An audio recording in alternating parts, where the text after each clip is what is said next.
الحمد لله الذي قدرة وأصيلا والصلاة على محمد وعلى آله وأصحابه سلاما جميلا أما بعد فقد قال الله تبارك وتعالى في كلامه المجيد والفرقان الحميد أعوذ بالله من الشيطان الرجيم بسم الله الرحمن الرحيم وما أمروا إلا ليعبدوا الله مخلصين له الدين حنفاء ويقيموا الصلاة ويؤتوا الزكاة وذلك دين القيمة وقال الله تبارك وتعالى والذين يكنزون الذهب والفضة ولا ينفقونها في سبيل الله فبشرهم بعذاب أليم يوم يحمى عليها في نار جهنم فتقوى بها جباههم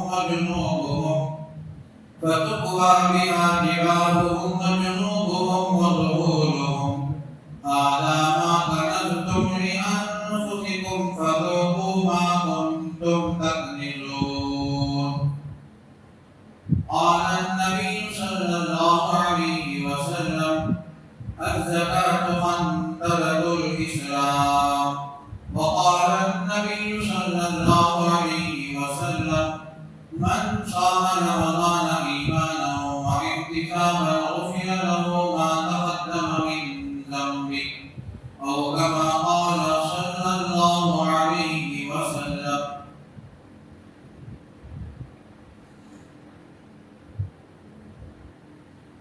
اللہ تبارک و تعالیٰ کا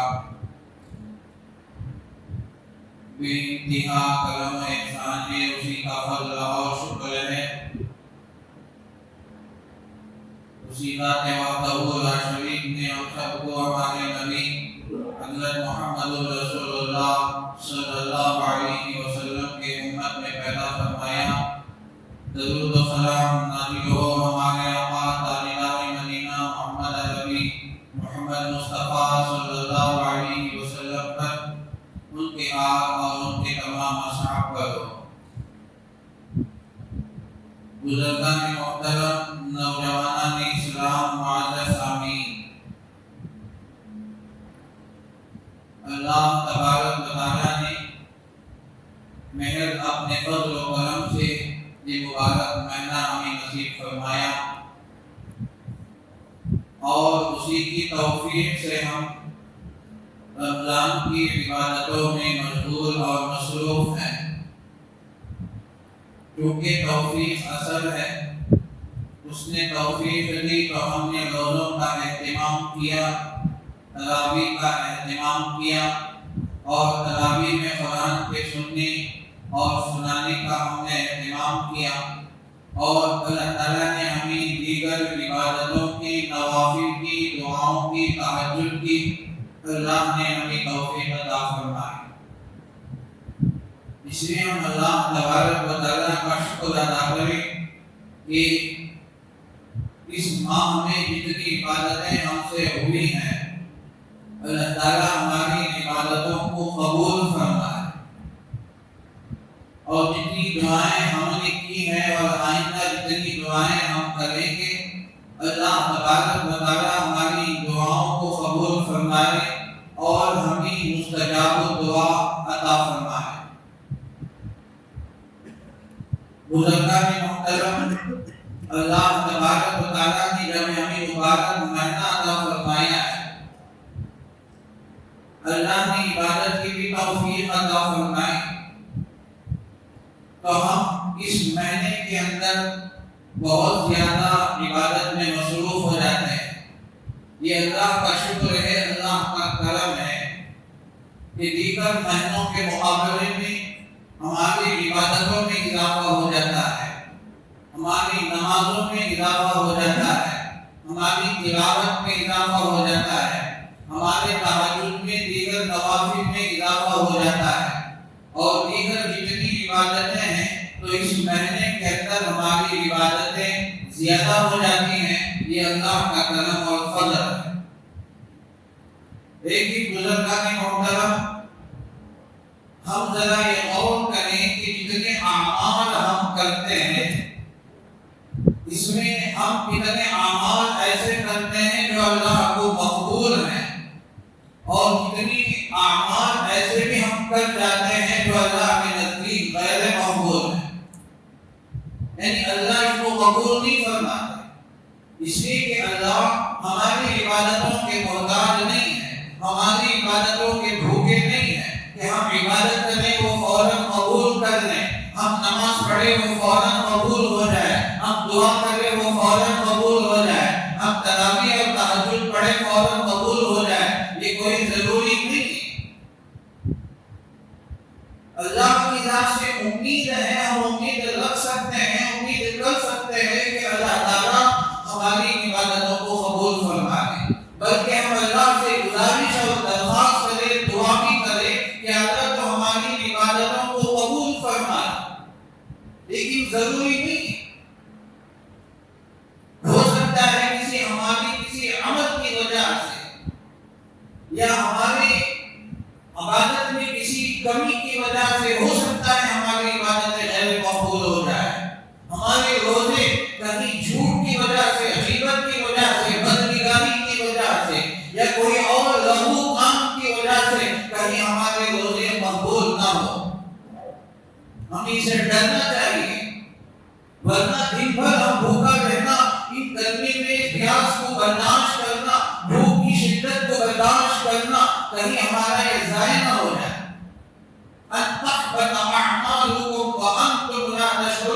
یہ کہ تم عبادت کرو اور تمہاری عبادت ضائع ہو جائے، اکارت ہو جائے، تمہیں پتا بھی نہ چلے۔ تو اس لیے اللہ تعالیٰ کے دربار میں ہمیشہ دعا کرتے رہنا چاہیے اور ہمیشہ قبولیت کے لیے دعا کریں۔ اس رات کے وقت میں جو ہم دعا کرتے ہیں، اللہم لک صمت وبک آمنت وعلی رزقک افطرت فتقبل منی، اے اللہ میں نے تیرے لیے روزہ رکھا اور تیرے دیے ہوئے رزق سے میں نے افطار کی، اے اللہ تو اسے قبول فرما، فتقبل منی، تو اسے قبول فرما۔ اللہ کے نبی صلی اللہ علیہ وسلم نے اس دعا میں قبولیت کے جملے کو جوڑ دیا ہے، کہیں ایسا نہ ہو کہ ہم صبح صادق سے لے کر ہم غروب آفتاب تک ہم روزہ رکھیں اور میں سمجھنے کی لگوں کہ میں روزے سے ہوں، میں بھوکا ہوں، پیاسا ہوں، اللہ کے لیے عبادت کر رہا ہوں، اللہ کے لیے روزہ رکھ رہا ہوں، کہیں اللہ کے دربار میں وہ قبول نہ ہو، کہیں ہمارا روزہ بیکار اور ضائع نہ ہو جائے۔ مشکات کی حدیث ہے، جامع ترمذی کی حدیث ہے، نسائی کی حدیث ہے، شیخ الحدیث نے بھی بتایا ہے، ہمارا رمضان میں لے کر آئی اس حدیث کو اللہ کے نبی صلی اللہ علیہ وسلم نے ارشاد فرمایا، وَرُبَّ صَائِمٍ لَيْسَ لَهُ مِنْ صِيَامِهِ إِلَّا الْجُوعُ، کتنے روزے دار ایسے ہیں جن کے روزے میں ان کو بھوکا اور پیاسا رہنے کے سوا کچھ حاصل نہیں ہوا، کہیں ایسا تو نہیں؟ تو اس لیے ہمیں بہت زیادہ ڈرنے کی ضرورت ہے۔ رمضان کا مبارک مہینہ ہے، ہر عبادت کے بعد، ہر نماز کے بعد، ہر نوافل کے بعد بارگاہ الہی ہاتھ اٹھا کر عاجزی و انکساری کے ساتھ اللہ تعالیٰ سے دعا کرے کہ اللہ میں نے تیری توفیق سے نماز پڑھی ہے، میں نے تیری توفیق سے روزہ رکھا ہے، میں نے تیری توفیق سے تراویح پڑھی ہے، میں نے تیری توفیق سے تہجد پڑھا ہے، یا اللہ تو اپنے فضل سے قبول فرما، تو کسی کا محتاج نہیں ہے، ہم تیرے محتاج ہیں، اے اللہ تو نے ہماری عبادت کو قبول فرما لیا تو ظاہر نسبت ہے ہماری دنیا و آخرت بن جائے گی، کہیں اعمال ہمارے رد نہ ہو جائے، اے اللہ تو ہماری ایسا نہ ہو کہ سوائے مشقت کے ہمیں کچھ حاصل نہ ہو۔ جتنی عاجزی و انکساری ہوگی اللہ تعالیٰ اسے قبول فرمائے گا۔ اس لیے علماء نے لکھا ہے کہ عمل جو ہمارا قبول ہوتا ہے اس کی بنیاد کیا ہے؟ ہم کن باتوں سے ہم یہ امید رکھ سکتے ہیں کہ اللہ تبارک و تعالیٰ ہماری عبادتوں کو قبول فرمائے۔ میں نے قرآن کریم کی جو آیت پڑھی سورہ بینہ کی اما پانے کی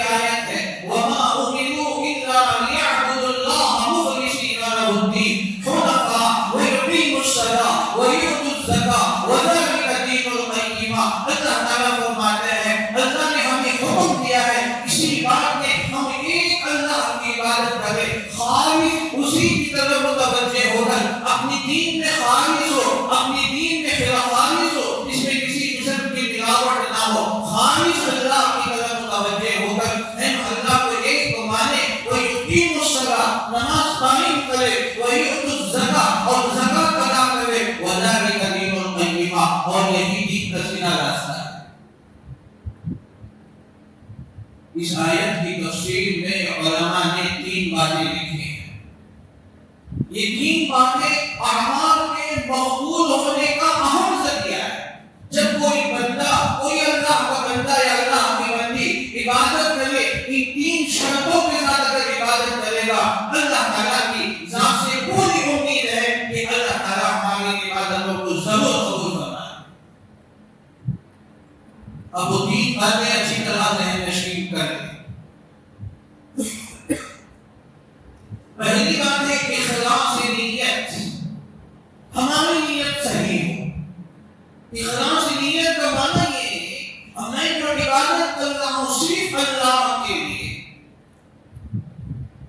حنفاء اللہ کی طرف متوجہ ہو کر، حنفاء حنیف کی جمع حضرت ابراہیم علیہ السلام کے دین کے خاص صفت اللہ نے بیان فرمایا، حنیفہ۔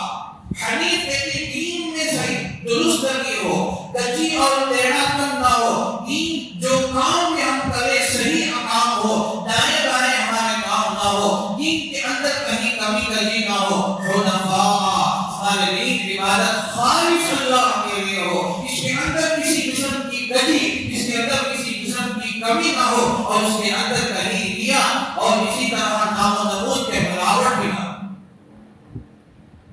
اگر ریا اور نام و نمود کا ایک خطرہ، ایک ٹوٹ بھی اگر عبادت میں شامل ہو جائے، پھر منہ پہ مار دیا جائے،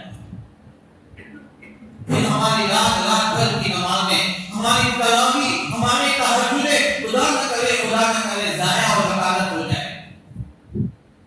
اس لیے اخلاص نیت پہلی بات ہے، پہلی شرط ہے اخلاص نیت، خالص اللہ کے لیے،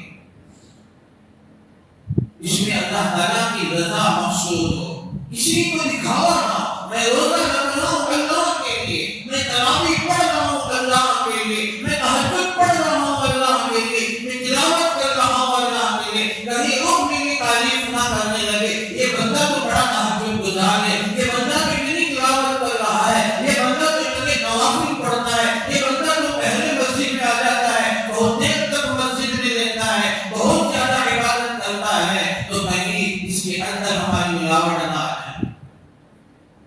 تو پہلی بات ہے اخلاص نیت، تو یہ شرط ہے کوئی بھی عبادت قبول ہونے کے لیے، اللہ کے نزدیک عند اللہ مقبول ہونے کے لیے سب سے بنیادی شرط ہے اخلاص نیت۔ امام بخاری رحمۃ اللہ علیہ صحیح بخاری کی پہلی حدیث انما الاعمال بالنیات وانما لامرئ ما نوى، تمام اعمال کا دار و مدار اس نیت پر ہے، اور آدمی جو نیت کرتا ہے اس کا معاملہ اس کے ساتھ وہی ہوگا۔ ہماری نیت خالص ہو تو اللہ اس پر اجر اور ثواب عطا کریں گے۔ خدا نہ کرے نیت میں فضول آ گیا، خدا نہ کرے نیت کے اندر ٹھوک آ گیا، تو پھر فرمایا اللہ تعالیٰ اسے اجر اور ثواب سے محروم کر دیں گے۔ تو یہ پہلی شرط ہے عمل کے مقبول ہونے کے لیے، کہ اللہ تبارک و تعالیٰ کی بارگاہ میں قبول ہونے کے لیے پہلی شرط اخلاص نیت ہو، اللہ ہم سے راضی ہو جائے۔ کسی قسم کی ہمیں لوگوں سے واہ، لوگوں سے نام و نمود، لوگوں سے شہرت خدا نہ کرے ہرگز ہمارے کام۔ اب اس پر پورا وقت ضائع ہو جائے گا، تو اس میں بہت ساری تفصیلات ہیں۔ تو پہلی بات یہ ہے کہ اخلاص نیت، دوسرا اتباع سنت، یہ بے حد ضروری ہے۔ کوئی بھی عمل اتباع سنت کے بغیر قابل قبول نہیں۔ عمل تو اونچے اونچے کر رہا ہے، لیکن خلاف سنت ہے، وہ عمل اللہ کے یہاں ہرگز قبول نہیں ہوگا۔ اس لیے کہ اللہ نے فرمایا ان کنتم تحبون اللہ فاتبعونی، اگر تم اللہ سے محبت کرنا چاہتے ہو، اللہ کے نبی فرماتے ہیں اے نبی آپ فرما دیجیے فاتبعونی، میری اتباع کرو، میری اتباع کے بغیر چاہے تو بڑے سے بڑا عمل بھی کرو، لیکن اللہ کے نبی صلی اللہ علیہ وسلم کی اتباع نہیں ہے تو پھر وہ قابل قبول نہیں۔ اگر آدمی لاکھوں لوگ کی صدقہ و خیرات کر رہا ہے، لوگوں کو زکات دے رہا ہے، لوگوں کو انفاق فی سبیل اللہ کر رہا ہے، اور لوگوں کو کپڑے تقسیم کر رہا ہے، اناج تقسیم کر رہا ہے، غریبوں یتیموں بیواؤں کو حاجت مندوں کو دے رہا ہے، لیکن اس میں اتباع سنت نہیں ہے، تو پھر وہ عمل قابل قبول نہیں۔ اسی طرح کے معیار کو جو ترازو کا جو کانٹا ہوتا ہے وہ اللہ کے نبی کی سنت ہے. ذرا کی سنت ایک کانٹا ہٹا تو پھر بیکار. اللہ کے نبی صلی اللہ علیہ وسلم کے بارے میں قرآن کریم کی جو مشہور آیت ہے لقد کان لکم فی رسول اللہ اسوۃ حسنہ، تمہاری زندگیوں میں اللہ کے نبی صلی اللہ علیہ وسلم کی پاکیزہ زندگی ہو تو تمہاری زندگی قابل قبول ہے، ورنہ تمہاری زندگی نہیں، ورنہ حیوان کی زندگی گزارتے ہیں، جانور کی زندگیاں گزارتے ہیں. زندگی وہ زندگی ہے جو اللہ کے نبی صلی اللہ علیہ وسلم کی مراد ہے. اب عمل کے اندر ہمارا معیار کیا ہونا چاہیے؟ ہر کام کو ہم سنت کے مطابق ہو، ہمارا چہرہ سنت کے مطابق ہو، ہمارا لباس سنت کے مطابق ہو، ہمارا کھانا پینا اٹھنا بیٹھنا ہر عمل سنت کے مطابق ہو. کوئی کام چھوٹا ہو یا بڑا کر رہا ہے تو پہلے ہم سوچیں کہ اس میں سنت کیا ہے. مثالیں تو بہت ہیں. اب کھانا کھانے کے لیے بیٹھتے ہیں، بھئی چلو سب کھانا کھا رہے ہیں، سب کو پیٹ کا مقالہ ہے. ایک مسلمان بھی کھانا کھا رہا ہے اور ایک یہودی نصرانی غیر بھی کھانا کھا رہا ہے، لیکن فرق کیا ہے؟ وہ بھی پیٹ بھر رہا ہے، ہم بھی کھانا کھا کے پیٹ بھر رہے ہیں. وہ بھی روٹیاں کھا رہا ہے، ہم بھی روٹیاں کھا کے پیٹ بھر رہے ہیں، لیکن فرق یہ ہے کہ مسلمان وہ ہے جب کھانے کے لیے بیٹھتا ہے وہ اللہ کے نبی صلی اللہ علیہ وسلم کی سنتوں کے مطابق کھاتا ہے. کھانے کی سنتیں بھی کرنی ہے.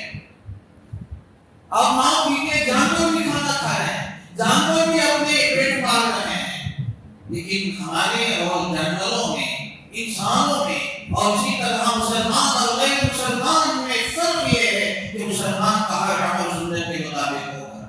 اسی طرح سونا انسان کا فطری تقاضا ہے. سوئے بغیر کوئی آدمی زندہ نہیں رہ سکتا ہے. 24 گھنٹے میں 8 گھنٹے تو اسے سونا پڑے گا.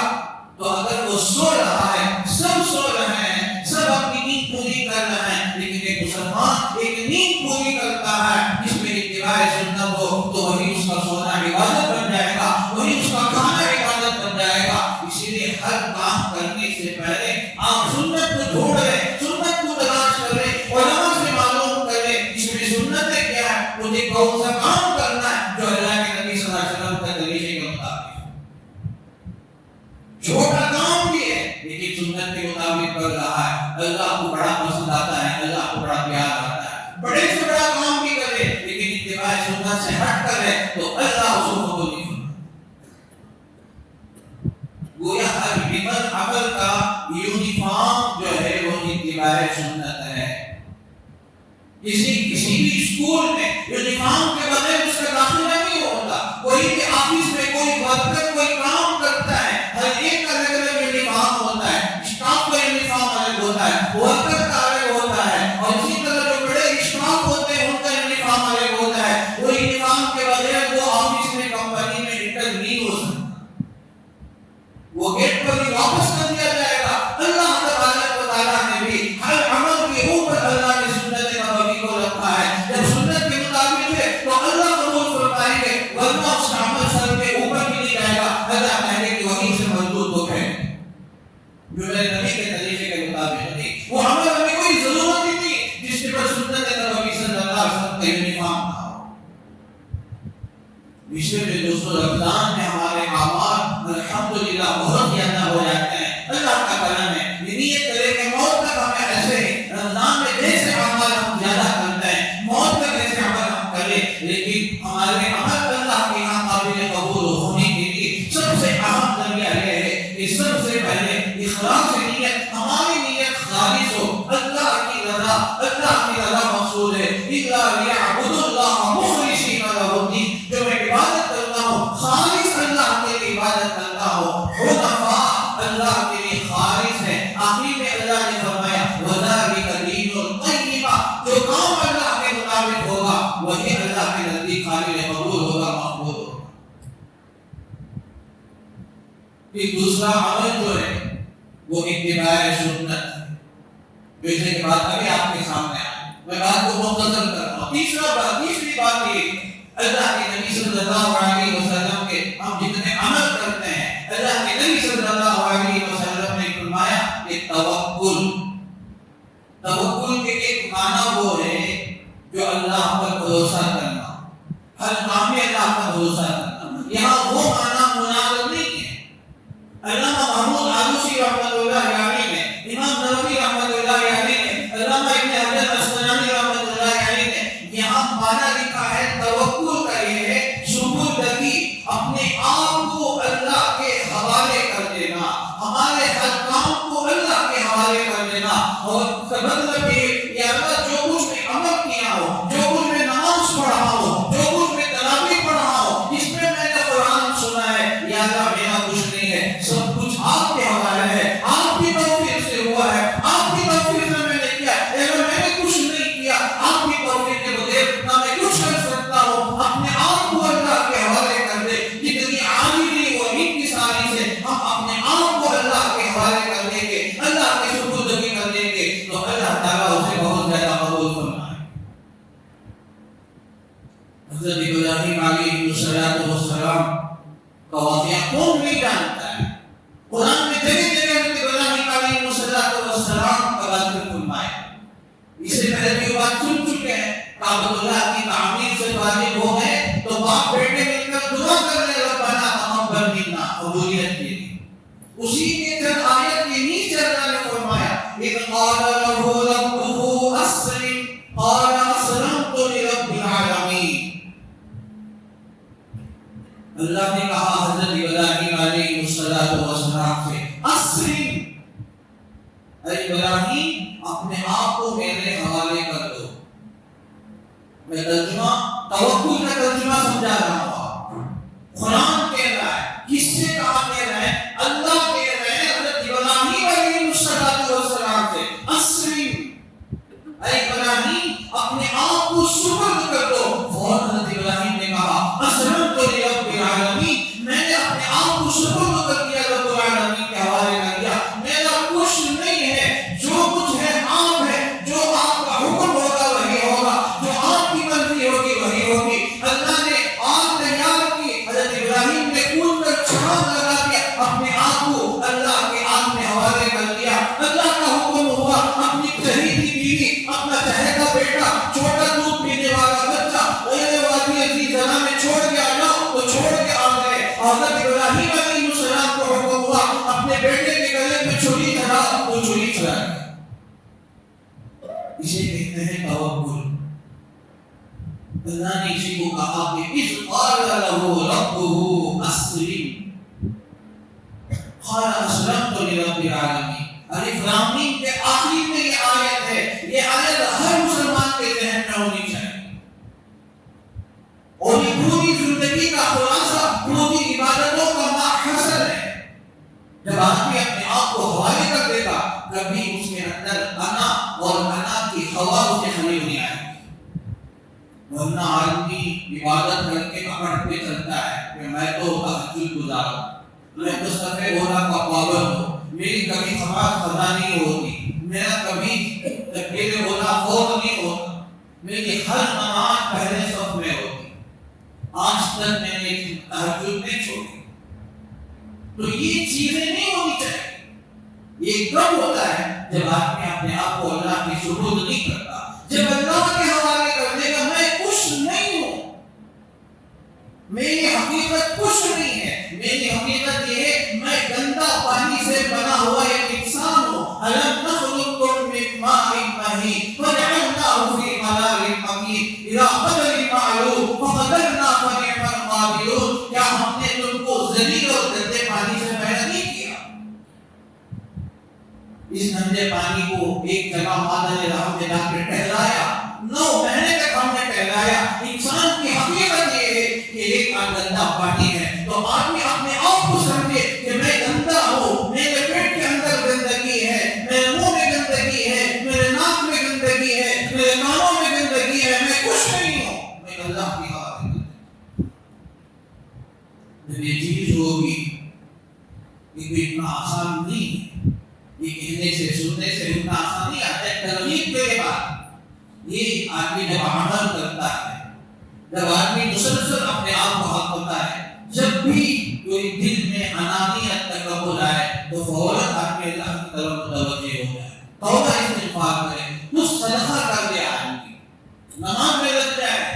کیونکہ شیطان یہ یہی چیز کے اندر سب سے پہلے ڈسٹرب کرتا ہے، خلل ڈالتا ہے، کیونکہ یہی اثر ہے، اسے معلوم ہے کہ انسان کی کوشش شہرت پہ گزری کرنا ہے، وہ جانتا ہے، تو یہ چیز اثر ہے، سب کچھ کیا، محنت بھر کیا، رات بھر نمازیں پڑھا، تراویح پڑھی، تہجدیں پڑھی، لیکن آخر میں یہ چیز اگر اس کے اندر آ گئی، خدا نہ کرے تو پھر مہینے بھر کی عبادت میں ہمارا ضائع نہ ہوتا ہے۔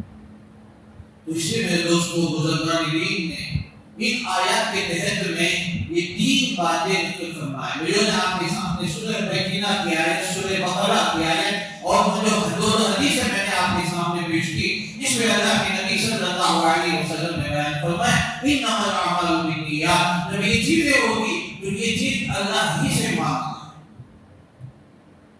تو اخلاص نیت، اتباع سنت، توکل کے وہ معنی نہیں، وہ الگ معنی ہے جو اس کی تشریح الگ ہے۔ یہاں توکل کے معنی ہے سپردگی، آدمی اپنے آپ کو اللہ کے سپرد کر دے، میں کچھ نہیں ہوں، میری کوئی حقیقت نہیں ہے، جب میں کچھ حقیقت نہیں ہوں میری عبادت کچھ بھی نہیں، یہی اصل چیز۔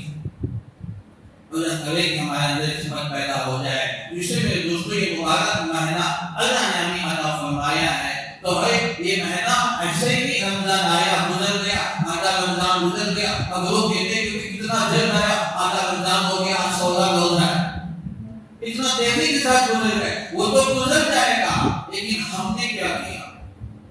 ہماری عبادتوں کا کیا حاصل، ہماری نمازوں کا کیا حاصل ہے؟ کہ ہم نے اپنے آپ کو خطاب کیا، اپنے آپ کو متوجہ ہوا، وہ تو گزر جائے گا، ہم چاہو یا نہ چاہو ایام گزر جائیں گے، راتیں گزر جائیں گی، رمضان گزر جائے گا، کامراتیں گزر جائیں گے، شب بدر گزر جائے گا، عید بھی گزر جائے گا، لیکن ہمیں کیا حاصل ہوا؟ اپنے آپ کا محاسبہ کرنا چاہیے۔ حاسبوا قبل ان تحاسبوا، ہمارا حساب کیے جانے سے پہلے اپنا حساب کرو، ہمارا جائزہ لینے سے پہلے اپنا جائزہ لے لو۔ ایک دن آئے گا کہ ہمارا پائی کا حساب لیا جائے گا، ہماری ایک ایک سانسوں کی ہماری قیمت ہم سے پوچھی جائے گی کہ ہم نے تم کو سانسیں دی تھی، ہم نے تم کو زندگی دی تھی، ہم نے تم کو صحت دی تھی، ہم نے تم کو رمضان دیے تھے، ہم نے تم کو تعاقت دیے تھے، ہم نے تم کو عبادت کی راتیں دی تھی، ہم نے تم کو جائزہ دیا، لیکن تم نے کیا کیا؟ حساب دو۔ تو اللہ تعالیٰ کے سامنے حساب دینا ہوگا، ایک دن آئے گا، ایک وقت آئے گا، ہر ایک کو ہم سب کو حساب دینا ہوگا۔ وَوَجَدُوا مَا عَمِلُوا حَاضِرًا، جو کچھ تم نے کیا اللہ کے سامنے اسے حاضر پائے گا، اور اللہ ہمارے سامنے پورا کی پوری زندگی ہمارے سامنے کھول کر اعمال کا دفتر رکھ دیا جائے گا۔ اللہ فرمائیں گے اقرأ کتابک کفیٰ بنفسک اليوم علیک حسیبا، اب پڑھ تو اپنی کتاب کو، اپنے دفتر کو، اپنے ڈاکومنٹ کو پڑھ کے دیکھ لے، تو نے کیا اچھا کیا، تو نے کیا کیا، اس میں کتنے اعمال اچھے ہیں، کتنے عبادت چھوڑے ہیں، کتنے اعمال میں اخلاص ہے، کتنا اخلاص نہیں ہے، سب اپنی زندگی کا جائزہ دیکھو، پھر فیصلہ خود ہوگا۔ اللہ تبارک و تعالیٰ نے ہمیں عطا کرنے والے ہیں۔ میرے دوستو، یہ رمضان کا مبارک مہینہ ہے کہ ہم اپنی فکر کریں، اپنی آخرت کی فکر کریں، اپنے قبر کی فکر کریں، تو ہم بقیہ جتنے بھی ایام رمضان کے شب و روز باقی ہیں، یہ کہنے کے بجائے کہ اتنے دن گزر گئے اتنے ہیں، یہ کہنے کے بجائے آدمی اور زیادہ متوجہ ہو جائے، پھر آخرات بھی 2-3 دن کے بعد شروع ہو جائیں گی، تو جو آخری اشرا بہت اہم اشرا ہے، تو اللہ تعالیٰ ہمیں عطا کرنے والے ہیں، جس میں تاخرات بھی ہیں، تاخراتوں میں شب قدر بھی چھپا ہوا ہے، اور لیلۃ الجائزہ بھی آئے گا، تو ہم اس سے پہلے ہم اپنے آپ کو مستعد بنائیں، اپنے اعمال کو درست کریں، اپنے ہر عمل کو اخلاص ہو، اتباع سنت ہو، اور اپنے آپ کو اللہ کی سپردگی کا کرے۔ اللہ تعالیٰ سے دعا کیجیے کہ اللہ تعالیٰ مجھے آپ کو سنی باتوں سے زیادہ عمل کرنے کی توفیق عطا فرمائے۔ اللہ تعالیٰ ہمارے ہر عمل میں اخلاص، اتباع سنت اور توکل جیسی اعلیٰ صفات اللہ ہمارے اندر پیدا فرمائے، ایمان پر خاتمہ فرمائے۔ آمین۔ آخر دعوانا الحمدللہ رب العالمین۔